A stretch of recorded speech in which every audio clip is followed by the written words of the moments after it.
If you're ready to find your path to success or take the success you're enjoying to the next level, stay tuned. Successful Living with Bill Napick is on right now. Welcome to the show, Successful Living with Bill Napick. Here we are, and today, Successful Living with a cast of thousands almost. We have back on the show Robin French. She is a relationship expert and so much more.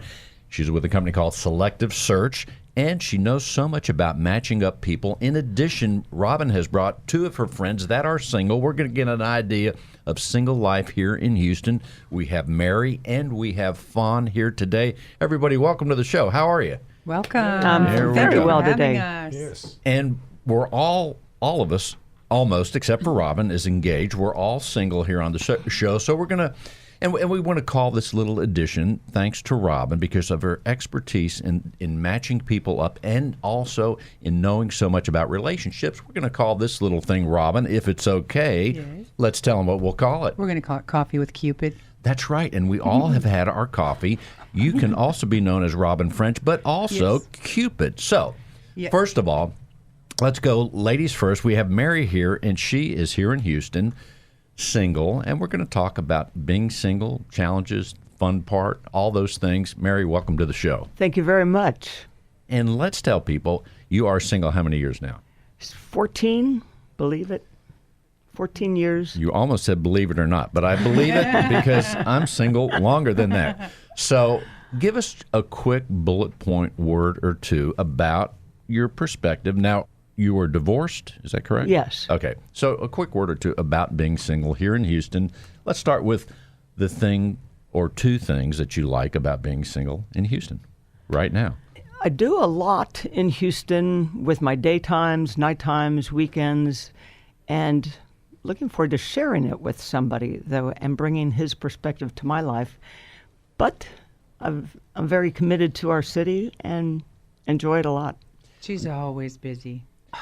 Well, one thing about, and that's, I think, certainly on the plus side for people that are listening that are single, know that if you're going to be single, being single in Houston is a great place, in my opinion. Mm-hmm. So many things to do. And it also, from a statistic standpoint and a number standpoint, it gives us the opportunity to meet that right person just by the numbers that are here, theoretically. Right, Mary? Exactly. Sheer numbers, percentage should be that way.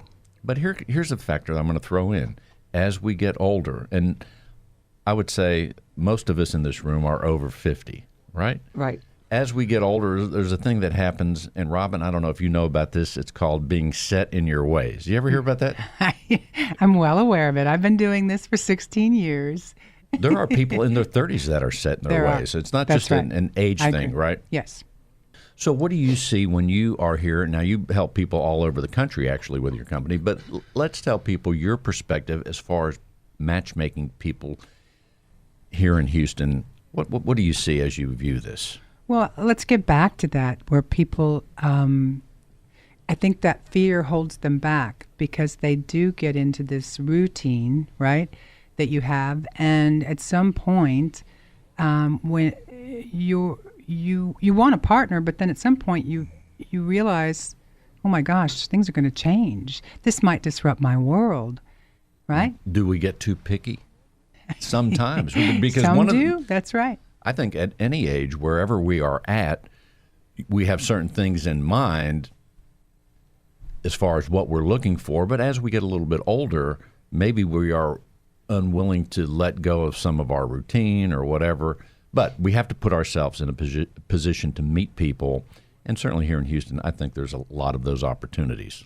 Well, and I think once we're wowed, if I put someone in front of you that wows you, you are willing to expand your horizons and change some of your patterns and routines and habits and all of that. You just have to be wowed. Well, I think that's what we're all looking for. Yeah. I'll add to that. We want to be wowed until time runs out. We hope time doesn't run out before we get wowed. Fawn, as a male right here in Houston, as a single guy, let's give us an idea of your perspective of being single here in Houston. And how long are you single? I've been divorced 5 years now, so I live by myself and am quite enjoying that. That was something that I never had the opportunity to do, getting out in Houston, as you said before, is a large place with lots of venues of culture, theater, different things going on, and you just meet a lot of people. If you're at all open to saying hello to somebody that you never met before, it opens up a lot of doors. Hey, let's embellish that. I think you're exactly right. That is a very good first step. Say hello to some people that you would like to meet or just to talk to. I mean, that is, we have to, the whole idea of the journey of 1,000 steps, well, we have to take that first step, no doubt about it, right? That's right. Getting out there and just opening your mouth and saying hello to somebody can open a lot of doors for you. No doubt about it. The other thing that you said is that there are advantages, certainly, in being single, that our time is our own. Certainly, we have a job or something, that's another story, but our time's our own. We can do what we want in our spare time, and that's a good thing many times. Yes, it is. Yeah, your spare time gets shorter as you get older, obviously, so you don't want to waste any of it not making the attempt to have fun. I want to go back to what Mary said. Many people, as we get older, we start to realize, I think, several things. One, friendship is so important, and we don't want to be alone as we hit, maybe we're going to hit 60, 65, and beyond. It's nice to share life, especially if we're successful or not. But when we're successful, and many people I talk to that are single, they're successful, but they're like, oh, I have this one thing missing. I don't have someone to share it with. That's kind of what you're talking about, right, Mary? Exactly. I have so much to offer. I have a very large, loving family that I'm looking forward to meeting somebody with friends and family also.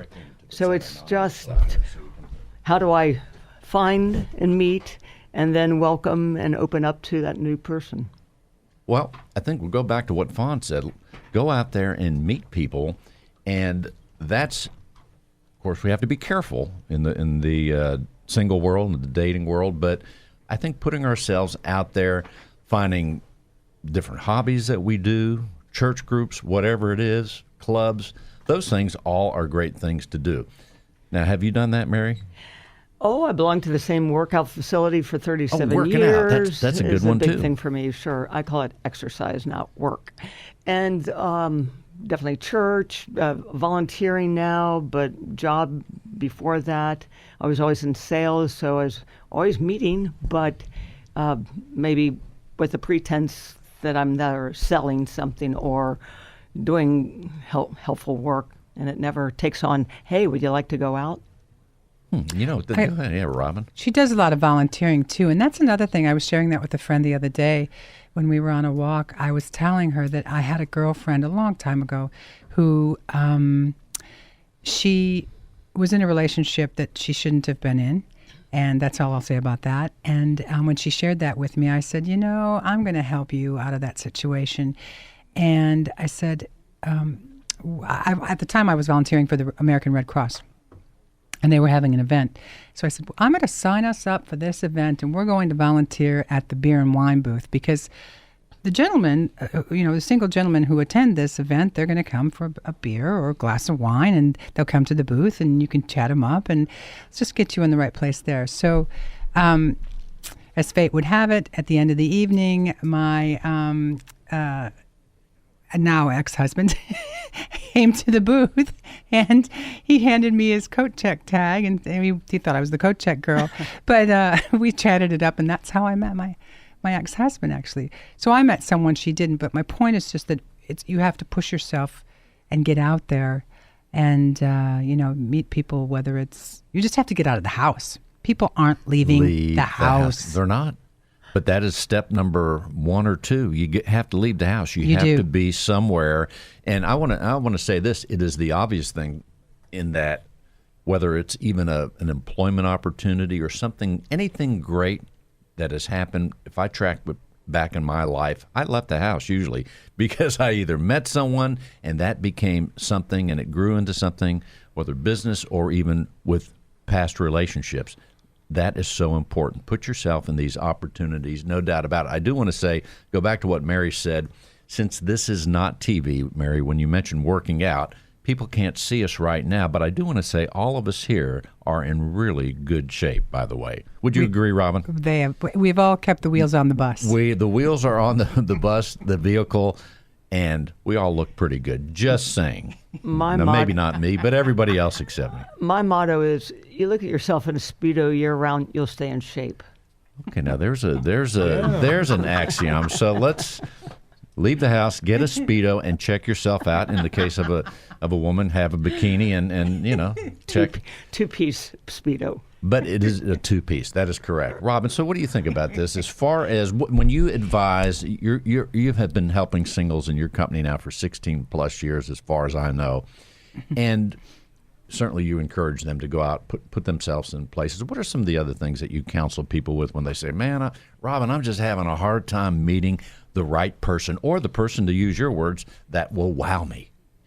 Well, the first thing I ask is, have you tried? What techniques have you tried? Take what have stock, you been doing, right? right? Because, and listen, I understand the difficulties of this. I do, because the dating climate, the way that it is right now. First off, think about our lives. We're in our bubble, right? We work longer hours, and if you don't do the bar scene, which you shouldn't, and you don't fish off the company pier at work, which you shouldn't or can't, where are you going to meet these people?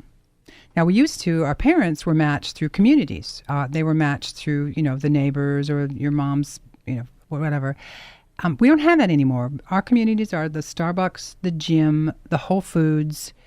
Those are our communities. So add to our long day, and then any other responsibilities we have, whether it be children, whether it be aging parents, volunteering, pets, right, being on a board. So people, and plus we're at home behind our computer when we're not out in our bubble. And that's a real problem. And so what happens is we're running around, fumbling and bumbling around out there with very little access to quality. So when we do meet someone that does somewhat wow us, now we head down that path 2 months, 3 months, 4 months, 6 months, only to discover that they had a couple of the qualities that we liked, but they didn't have all of them. And then enough of them. But then what happens? We stay in it too long. If they're beautiful or great in bed, or we don't want to hurt them, or they're fine until somebody better comes along. That's how we date. And we do that cycle over and over and over again until before you know it, years have gone by. So what you're saying is we have to date differently. Date differently on the front end. Make sure that we have certain things that we're looking for. Make sure that they're there initially. Like we mentioned pets. So I have 2 dogs.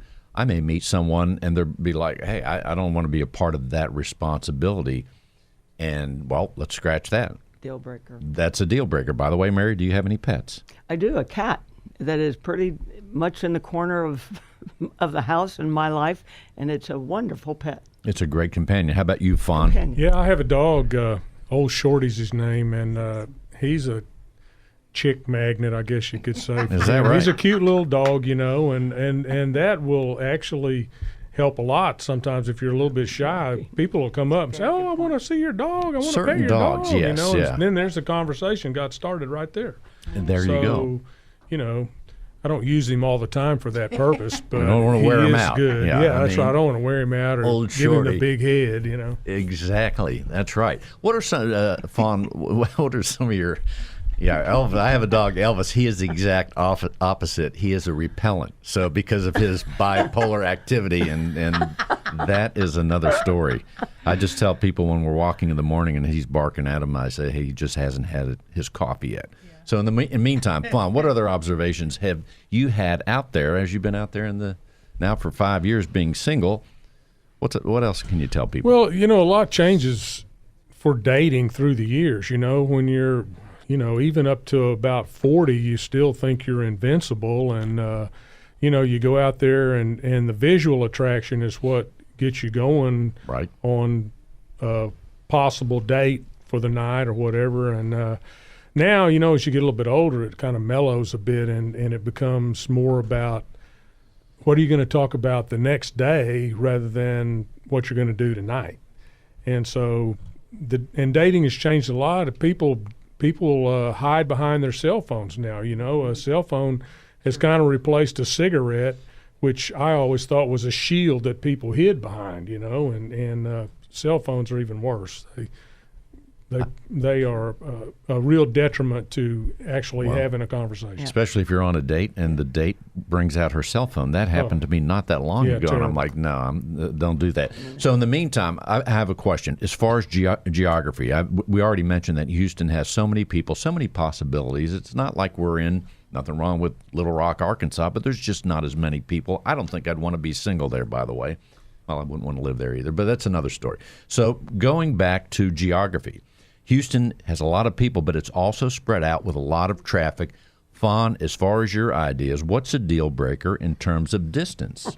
Or do you have? Or are you open to distance? Well, What part of town do you live in, by the way? I live in the Heights. All right, so you're in the Heights. Just northwest of downtown. And, Houston for me is about 10 square miles. Everything I do in the Montrose or the Galleria area. I rarely get out to the real suburbs. I never go to the Woodlands. But not to say that there's not wonderful people up there. It's just kind of hard to get up there. But Okay. now, is that a deal breaker for dating? I don't think so. I Okay. haven't had the opportunity to find out. So let's say Robin said, I'm going to make it even worse. Robin said, look, I have a nice girl in Conroe, so we're going to be on the Woodlands. Now, would you make the trip? Yeah, I believe I would. So there sure, you go. why not? Geography. I'm not opposed to driving a distance to meet At least new for the first people. time, or maybe At least a couple times. times. Yeah, that's right. If All it right. doesn't work out, then, well, maybe distance was the reason. And Mary, let's tell the area of town you live in. Tanglewood, and no, Conroe, Galveston. Mary is not going to Conroe. No. I said no. That is not out. Oh, No, it's that's not what I'm out. saying. Oh, okay. No. There is nothing except getting on a plane, and that'll be fun. But I was in Round Top over the weekend and just loved it. And that was 90 minutes later. All right, let's change the direction. So Robin says to you, hey, Mary, I have a really nice guy. I think it's going to match up. I think you're going to like him, and he's in Galveston. I Are would you- be are you making the very drive? open to it. Yes, She would love that. yes, I There love, you I'm go. a water Okay. baby, So- so I'd go water anytime. You know, or the hill. On that subject, it's funny because for months, I've been trying to talk dear Fawn into signing up with Selective Search, and I have some great women to introduce him to, and he shared this story with me, and I want you, if you're willing to, share it on air because I really thought it was pretty profound.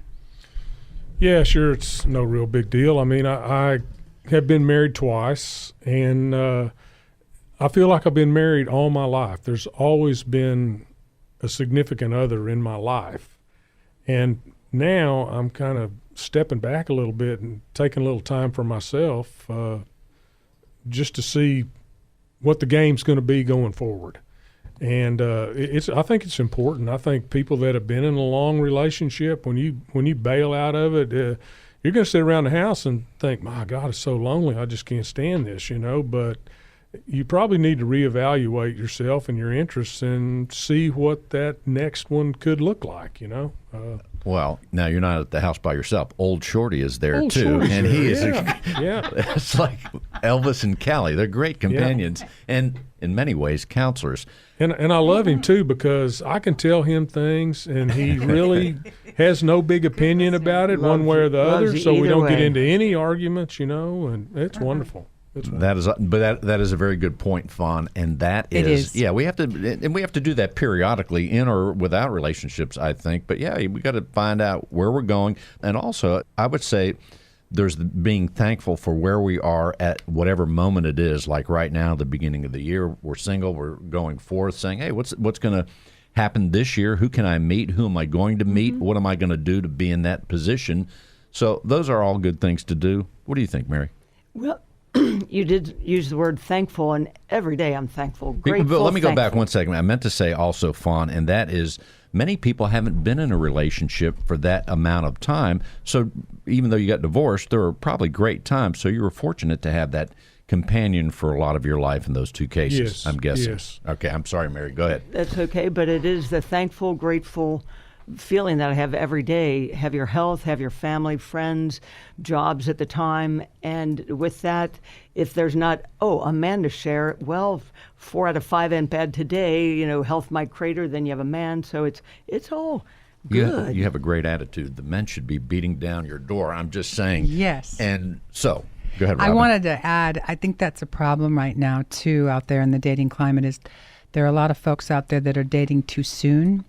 The relationship After you they break up, or even and, if someone they passes don't away. take the time to do the proper autopsy on what happened. There you go. And they don't take the time to heal, but they rush into to meeting another person, and then that implodes, and then they wonder what happened. So I'm going to kind of add to what Mary was saying, and that is, right, I think all of us here have a lot to be thankful for, and the relationship would just be icing on the cake. But also something that would be nice to go forth with the remainder of the next few decades with the last 3 minutes. Robin, what else should we cover here with our guests? Well, for anyone out there that's struggling, I just wanted to mention that to consider selective search, of course, www.selectivesearch.com. And our toll-free number is 866-592-1200, or you can contact me directly, 713-806-2681, because we can help guide you, navigate you into, it's just, again, it's rather than get out there and stumble and fumble around, put yourself in the hands of experts, and we can help with that. Let's tell them the website and your phone number again, please. www.selectivesearch.com. People can't forget your name either. Robin French. Robin French, also known as Coffee with Cupid, or just Cupid for short. Mary, before we close out the show, what else would you like people to know? I just... it's going to be a good year, Mary. It's going to be a great year. Yeah. It just hasn't... I told God, it has not unraveled it yet. It's not unraveling yet, and it will. There you go. And Fawn? Give yourself a chance to get out there and do something. Get out of your comfort zone and that's a good find word. out what life is all about. I call it be inquisitive. Be inquisitive, absolutely. Ask a lot of questions. That get is out an there important Get out thing. there. Curiosity has been a driver for me in so many ways and so many of my interests, and I think curiosity is so important. By the way, Mary, what is your cat's name? Just Lizzie. curious. Lizzie? Oh, yeah, and it's a very good cat. I live in a high-rise also, so the idea of walking a dog twice a day isn't in my lifestyle. You live in a high-rise. That's a super deal. I used to do that. That was one of my most... I don't even lock it. It's great. That sounds awesome. And Robin, what else should we know before we close out? Well, again, SelectiveSearch.com is one way to... www.selectivesearch.com. But the main thing, let's just focus on getting out of the house. Leave the house. People, push yourself. Go put the phone down, as Mary said. Put the phone down. That is, and get away from the computer. That's right. I want to give a dating tip here that served me well these many years. One of the great places to meet people generally, if you're going to meet them that first time where you want to be able to talk without a lot of noise, I love luxury hotels. The Post Oak Hotel is a great place. The Houstonian is a great place. Hotel Zaza. Those are great places to have a date where it's not super noisy. You can have a coffee, breakfast, lunch, whatever else. You've been listening to Successful Living with Bill Nampick and Robin French, who is with Selective Search, and with Fawn and Mary and all the animals that we represent as well. We'll see you next week. You can go to radiobill.net for more information. That's right, radiobill.net. And if you're single out there, start off the year great, leave the house, have some fun. This is the best city in the world to be single. That's what the experts say, and we'll see you next week. Thank you, Robin. Thank you, Mary, and thank you, Fawn. Thank you, Bill.